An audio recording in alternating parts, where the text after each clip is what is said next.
Did you have to apply for many jobs when you moved back from Hull? No.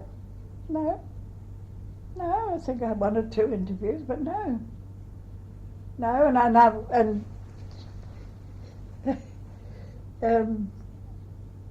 I threatened to leave, because I was, you get fed up with the sort of, I'm going to look for another job, and I sort of vaguely perhaps applied, but I never did leave. I never did, till I married, no. You actually voiced that at work, did you? Well, to the other girls, not to the boss, no. What were the other girls like? Oh, they were, they were good. They were good. Because I was the baby, and I was spoilt, I think, a bit, you see. Yeah, I mean, if the boss wasn't going to be there, or she made it known she wasn't going to be there for the day, we'd have a bit of a slack day, we'd send old Ash, I was old Ash, send old Ash out for cream cakes, send her up there. So they used to club together, and old Ash used to have to go and get cream horns or chocolate eclairs or something and make pots of tea, and and they pay for mine, you see. They wouldn't expect me to pay it. Oh no, I was a bit spoiled, And tell us about your boyfriends and mind what you're doing. And oh yeah, they were good. What were your hours of work? 9 to 6, 9:30 to 6. Half day Saturdays. What did you do about lunch? Went out to lunch, Lions Corner House, Express Dairy at Sloane Square. Had egg on toast or beans or sandwich or whatever. And then a main meal with your parents at night? And at this stage, had you started helping with the housework or cooking? No. Never did much. No, didn't do that. My father did most of it. Yeah. No, when I got home from work, there was always, I used to wash my bits and pieces out and titubate, wash your hair and all this business that you do when you're young, and fiddle around if I wasn't going out. Never even washed up. No, didn't. How did you get to work? On the tram. Yeah. I used to get the tram to Victoria and then a bus. I had to get a bus as well. Yeah, it only took 3/4 of an hour, really, except when it was foggy. Then you'd be held for hours.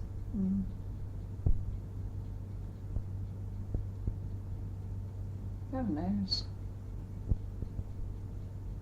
No, I enjoyed working in London, I can tell you, it was good. And it was a very Sloane Street, Knightsbridge, it's a very, very elite, very very elite area. I mean, Cadogan Square and all that, all the aristocracy live around there. So what was and I've often used to see Queen Mary, just round the corner from Harrods. And in my lunch I often used to see old Queen Mary going to Harrods. And it was a very beautiful, all these gorgeous old houses, and chauffeurs it was a very elite part of London, Sloane Square and Knightsbridge. Still is. What was it about London that appeals to you? Me? Well, I suppose it's where you're born, Heather. I don't know, but I mean, I still miss London in a way. But the London that I knew, I don't miss the one that there is really now, I don't think. But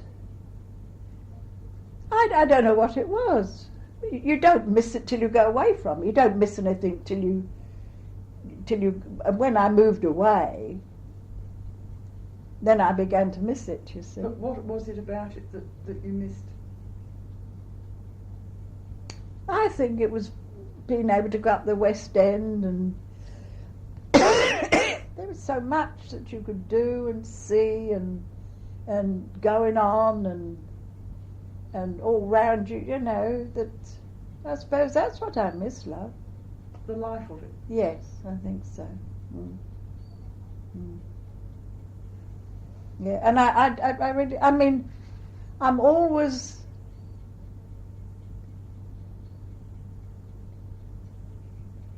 pleased that I was born. I always think that's always happy that I'm a Londoner. Because there's no, it's got all the history and it's marvellous to be a Londoner. Really. Yeah. I know it's silly, but it's where you're born, I think.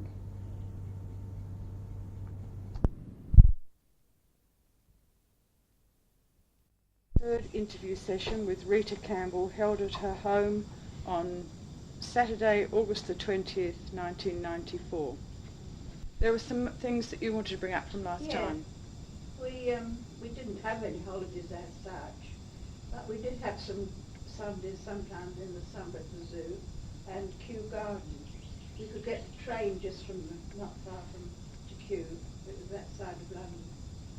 And in those days, the zoo in Regent's Park was only open on ticket. And my mother knew this gentleman that was something to do with it. And he used to give her a ticket sometimes. So we used to be able to go on a Sunday, which was very select. You got there,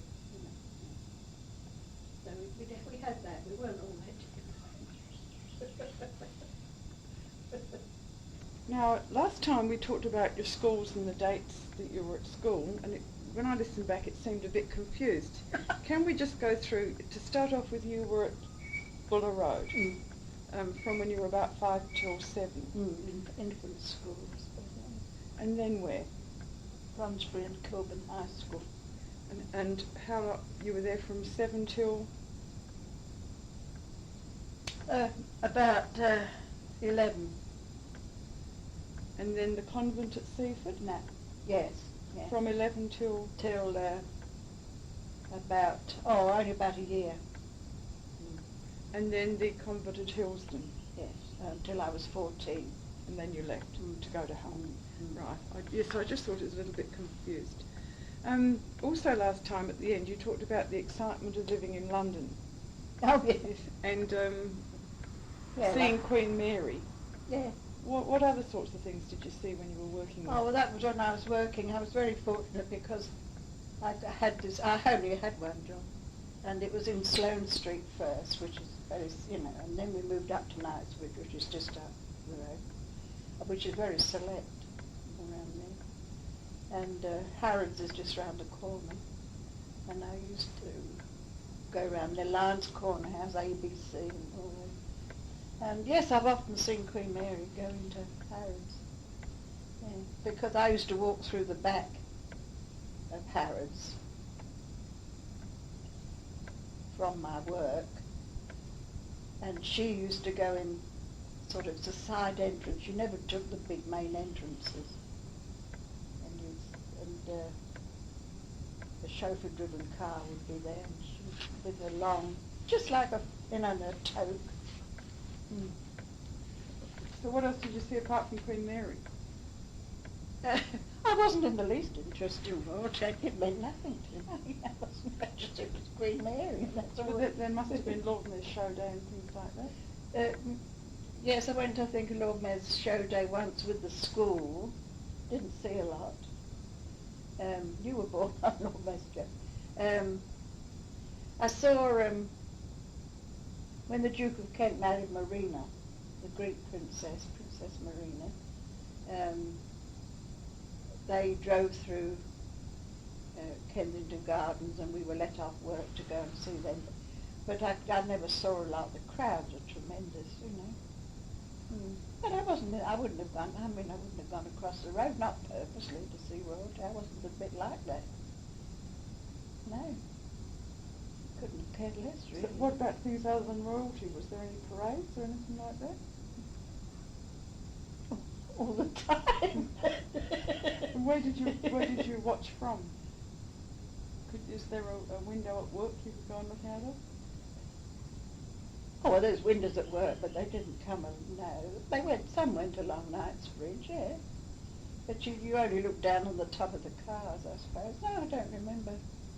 No, it's just, you live in a place you don't realise. I didn't realise the importance and the history of London until ages after, ages after. It didn't hit me at all. No. When you moved back to London, how did your circle of friends change? Because you'd had a circle of friends at Hull. Yes, yeah, well, Did you keep up with them? I wrote to one or two, but gradually faded away, I suppose. Made another lot on Wesley-on-Sea. Oh, we used to walk along the promenade, and she knew a lot of, boys and that down there. We had fun down there. Go along and listen to the band and, What would you like to look at? Oh, nice, yes. She was always a pretty girl, anyway. Lovely, lovely skin. She was taller than I was, Yes. Colour hair? Oh, a bit mousy coloured hair, but and she could always have she always had nice clothes, some of which she passed on to me, but they didn't fit me very well. I was much smaller than she was. And what colour eyes? Oh, blue eyes, yes, yes. And when you moved back to London when you were after Hull, did you I've always kept up with Nina, and I still do all my life. We've kept up with one another. At the moment, she's fractured her hip. So did you socialise together when you moved back to London? Well, we did, yes, but you see, if I went, I used to stay a weekend, and then we'd social with her friends, but we couldn't meet much because we were that far apart. We never lived very close, not since we were babies, really, no. And what was her maiden name? Kendall. And when you moved back to London, did you still go out in a group, or did you start to pair off? Well, I think I gradually, I used to, it's sport, you see, you sort of, and I was always keen on sport. So I think I played netball with a team, and some tennis, and then you get to know people, you see. And then there's always the local dances in the local schools, and there were two quite biggish schools near us. I didn't go to them, but they were the ordinary. And they always had dances Saturday nights and things, and yeah. Who did you go with? Well, a group of girls and boys, neighbours and people around, Were the dances the same as the ones at Hull? Pretty well, pretty well. Same sort of bands, everything? Yeah, same sort of music. Cinema? Yes. 2 cinemas in the suburb where I was, the Pavilion, and I can't think of the other one. But the Pavilion, my mother was in the post office, you see, and the counter, and then at the back, she had these to advertise what was on. Big like that every week they came and changed what was on at these 2 cinemas. So if you went to the post office for a stand, we could look and So because of that, she got free tickets. So once a week we could go for free anyway to either of them if we wanted to. Otherwise, I don't know, it was very well. It was a bit cheap, I suppose. So yes, I went there quite a bit. What about the theatres in London? Well, I didn't go to them until I was a good bit older, I don't think. Not in the West End, no. No, I remember queuing up once to see Raymond Navarro in, what the hell was that thing he was on? Ben-Hur. But I think I'm probably a bit older than.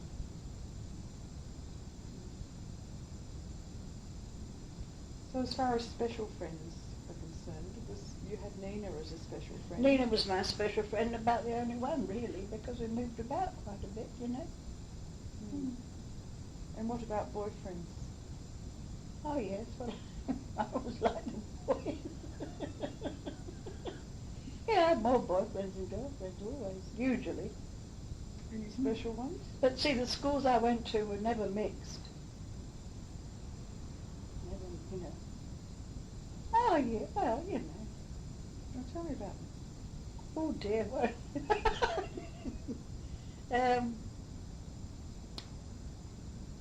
Well, there was Harry and Hal,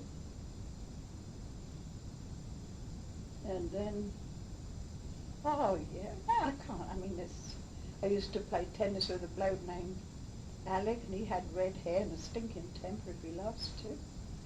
And he had a friend. Yeah, we used to go on a foursome with them. His friend and another girl called Gladys now. We used to play tennis together. Quite a bit. And swimming. We used to go swimming at the local bar with him. I was quite keen on that at one time. And then, and then another one, George Kemp. He had a nice singing voice. He went to the local grammar school. And,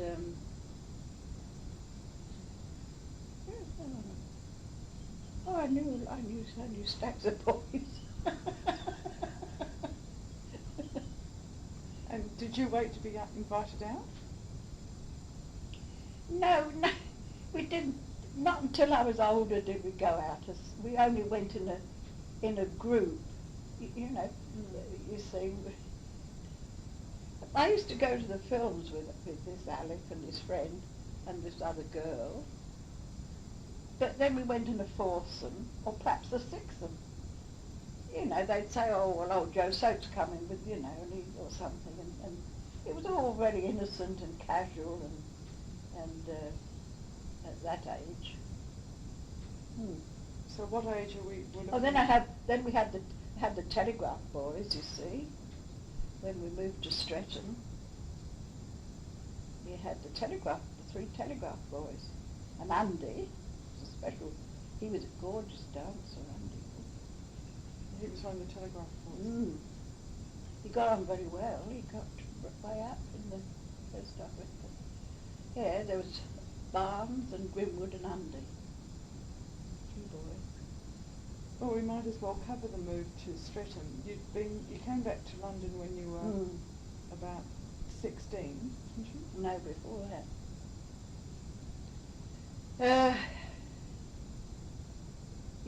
From Hull. Yeah, yes, because I left school. Yes, when we went to Hull, I didn't go to school. I went to this and learnt short, and then I got, yes, that's right, about 16. And you went to work in Sloane Street? Yes. And your mother got a job back in the old post office, I Yeah. think you told me last time. That's right. And then she lost Yeah, that that and had a packed up. period out of That work. packed up, yes. And then she got the Streatham post office. That's right. Well, tell me about the circumstances of getting the Streatham post office. And Well, it was the last Morse code instrument in London. They were getting rid of them all because of the phone. They did it by phone. And because she made out she had done it for years, but she soon got the skill back. She got the job of managing the post office, and my father managed the newspaper part of it. So they were, you know, working together. We lived at the over the shop. so was it a joint interview they had, or? Well, I suppose so. Yes, yeah. And he had no background in. No, but no. He had to get up at 4 o'clock every morning for the paper boy. But he was very good at figures, my father. You know, he wasn't a silly man, and he seemed to get into it. And he served, you know, magazines and paper and stationery, things like that. And what did the Morse entail? The receiving and sending of telegrams. So what would your mother do? Well, you'd be serving in the post office, or you'd be, you know, and then all of a sudden you'd hear this thing, it goes, click, you know, dot, dot, oh God, you know, here we go, and she'd probably be in the middle of a meal or something, because you're open all day. So then she had to sit herself on this and you know, do And then if it was a telegram, you see, one of the boys was always on duty. They had their own room. She'd shout up, you know, Underwood, down he'd come, and give him the telegram. Off he'd go on his bike to deliver the telegram. And if there was a wedding in the district, she was inundated. She did nothing but sit on this blooming thing getting, you know, wedding telegrams. Really sad telegrams? I expect so. So what was the physical setup of the place? Very old, it was an old row of shops. I've got a picture of it somewhere. Very old. Quite a big shop it was. The post office at the back, and behind the post office was a sort of a living room. And behind that was a sort of scullery where the sink was and things like that. And the loo was out in the backyard. Then upstairs there was the big room over the shop, which was our sitting room.